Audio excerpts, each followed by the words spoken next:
Lármás korszakban élünk, és ehhez a média is hozzáteszi a magáét. A sorjázó hírek ma már szinte percenként, nemhogy naponként igénylik a figyelmünket. Persze tudjuk jól, a ma híre holnapra már nem lesz az. Ezért a média is akkor végzi jól a dolgát, ha világ történéseiből olyan eseményeket válogat ki, amelyeket viszonylag könnyen tud hírfolyammá összefűzni. És ezt tehető meg leginkább az úgynevezett botrányok esetében. Ezek ugyanis kiváltják belőlünk a közös érintettség és a felháborodás érzését, és ettől ezek az események jobban rögzülnek közösségi memóriánkban. Persze fölvethetné valaki, hogy ugyan kiemlékszik már a tilos rádió botrányra. És valóban igaz lehet ez az ellenvetés, ezért talán nem teljesen felesleges emlékeztetni, hogy 2003. decemberében szentestekor a tilos rádióban elhangzott a kiírtanám az összes keresztényt megrökönyítő mondat. És ez a mondat természetszerűen élénk közösségi és média reakciókat váltott ki. Már az első reakciókban is, tulajdonképpen másnap megtudhattuk pontosan, hogy mi is hangzott el a médiában, mert a Magyar Nemzet szó szerint lehozta azt a beszélgetést, amelyből kiderül, hogy meglehetősen trágár szövegösszefüggésben hangzik el a kiírtanám az összes keresztényt mondat, amelytől a műsorvezető jelenlévő társai azonnal meghökkenve, megrökönyödve határolódnak el, sőt maga az elkövető is úgy tűnik, hogy megdöbbent saját tettén. A közösség reakcióit fejezte ki többek között néhány érintett egyház reakciója. A református egyház szóvivője nagy szomorúsággal fogadta ezt a keresztény ellenes kijelentést, a katolikus egyház egyik képviselője pedig utalt arra, hogy a tilos rádióban nem először hangzottak el ilyen keresztény ellenes kijelentések.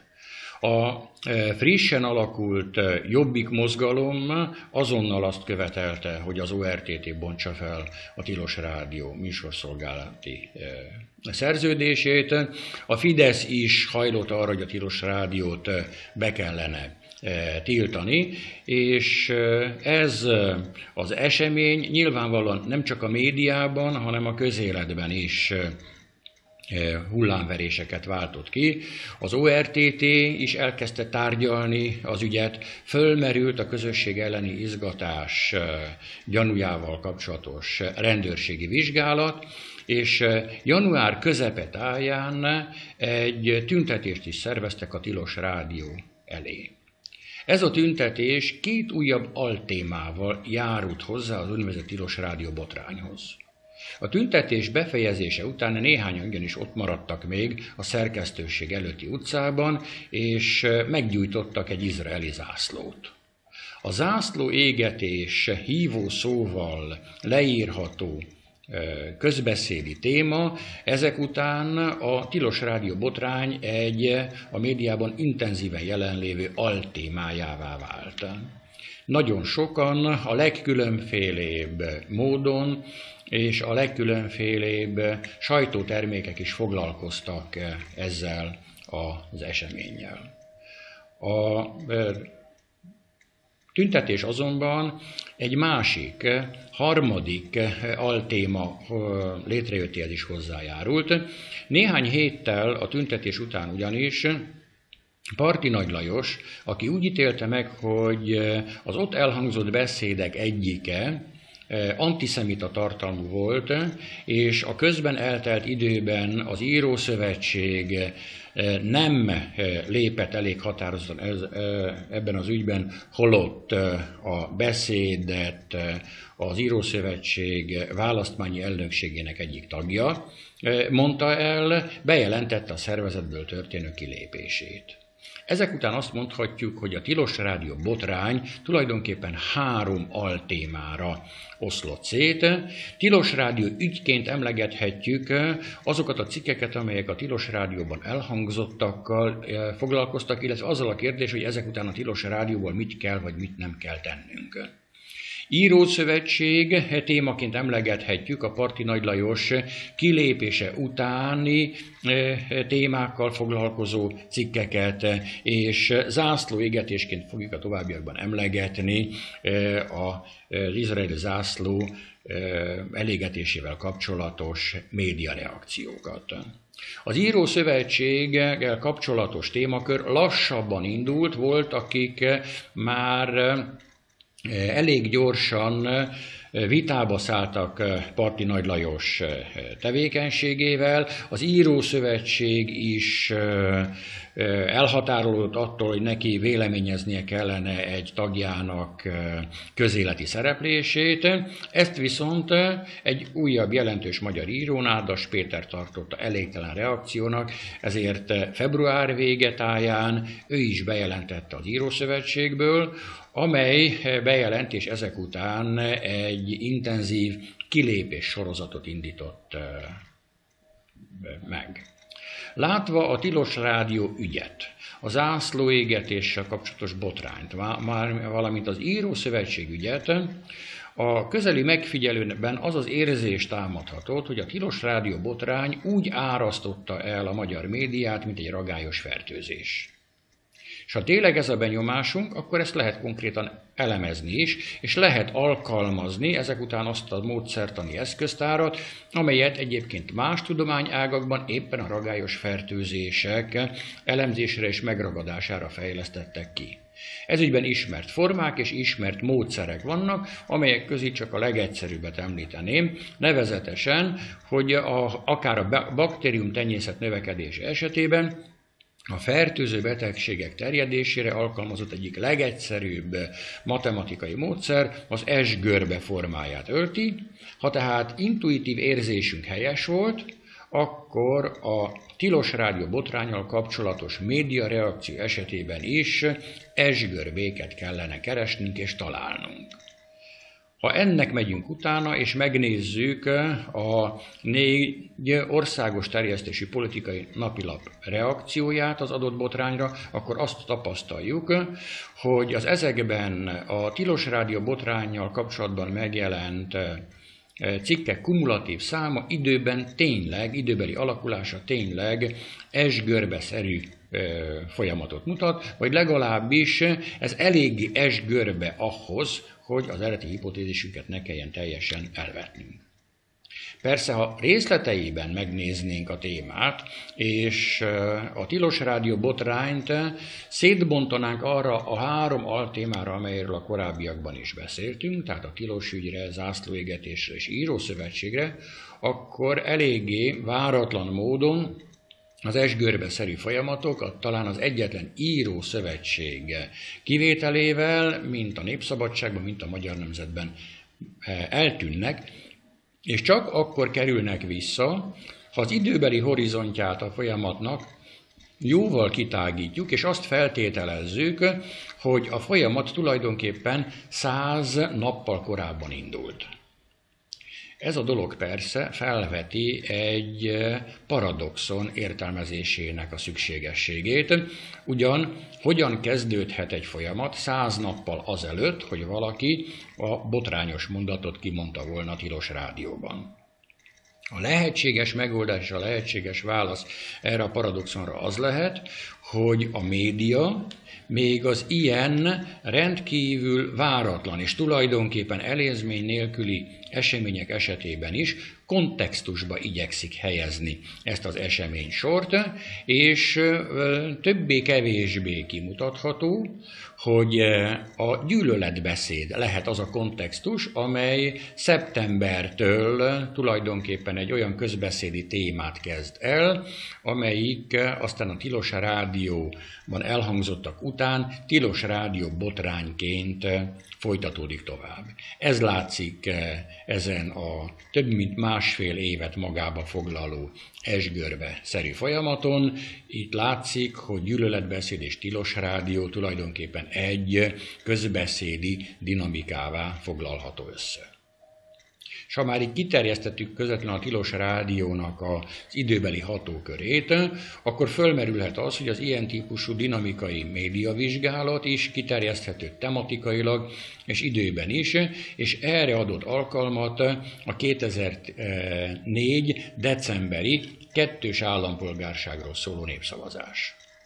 Ennek elemzése során kiderült, hogy a kettős állampolgárság, itt diagramjainkon piros diagram jelzi ezt, egy több éve, már 2001 elejétől a médiában jelenlévő folyamat, amely változatos dinamikát mutat. Ennél is érdekesebb azonban, hogy két másik nagyon fontos közbeszédi témával van kapcsolatban, nevezetesen a kedvezménytörvénnyel és Trianonnal.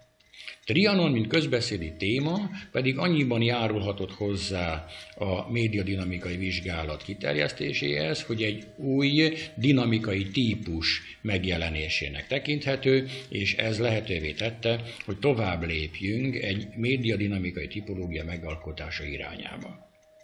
Azt mondhatnánk általánosságban, hogy esgörbe-szerű folyamatokat leginkább az úgynevezett aktualitáshoz köthető események esetében várhatunk.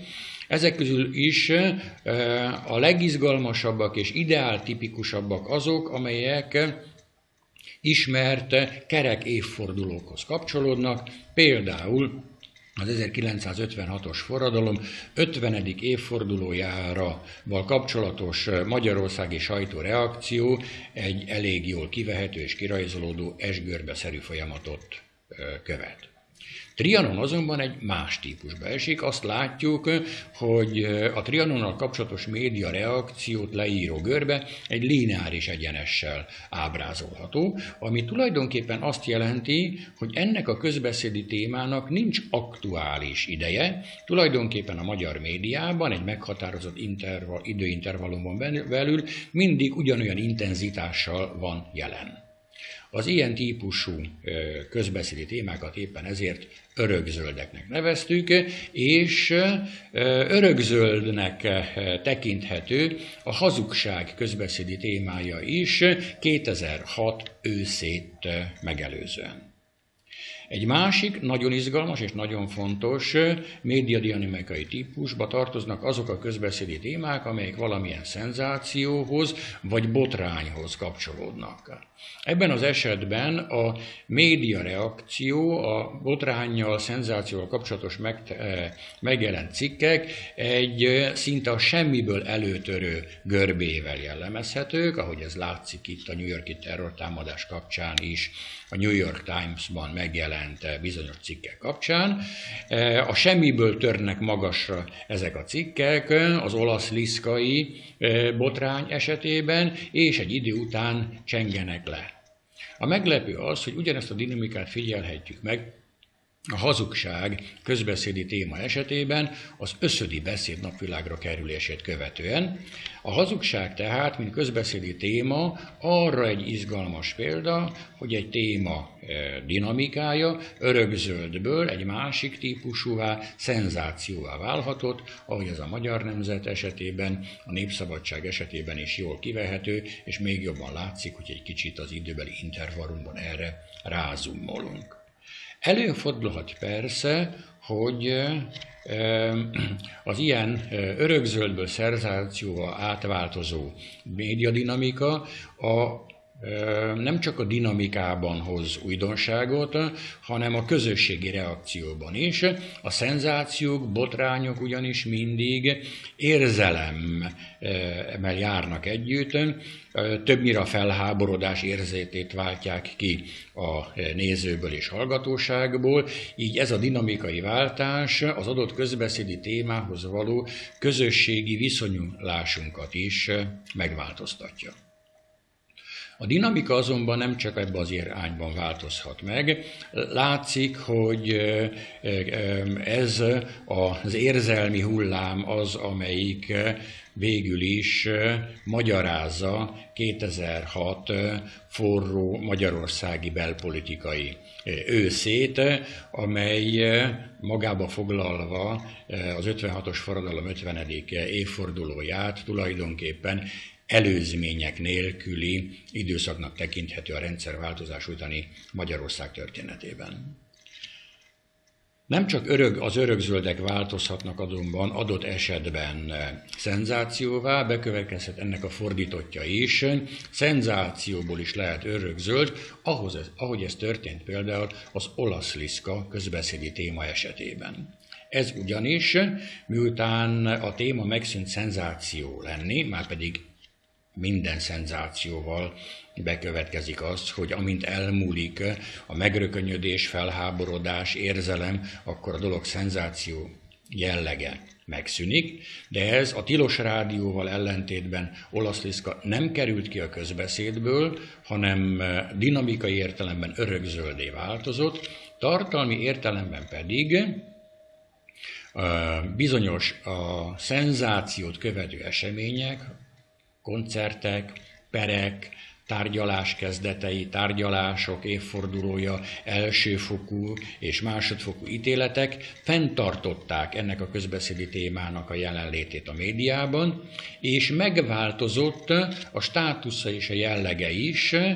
Az idő előre haladtával a cikkek már nem azzal foglalkoztak, hogy olasz liszkán mi történt, hanem az olasz liszkán történtek segítségével értelmeztek, magyaráztak, világítottak meg későbbi eseményeket. Ebben az értelemben olasz liszka, mint közbeszédi téma egyfajta háttértudás metaforikus részévé vált. Ugyanezt történt a hazugság közbeszédi témával is. Összöd után ez néhány hónapig szenzációként működött, mint ilyen szenzáció érzelmeket, felháborodás érzetet váltott ki és tartott fenn. Ennek elmúltával azonban az összödi beszédre való hivatkozás metaforikus értelmet nyert, és a 2010, illetve 2014-es választási kampányok is azt sugallják, hogy ezt a metaforikus értelmet úgy tűnik, hogy azóta is fenntartotta.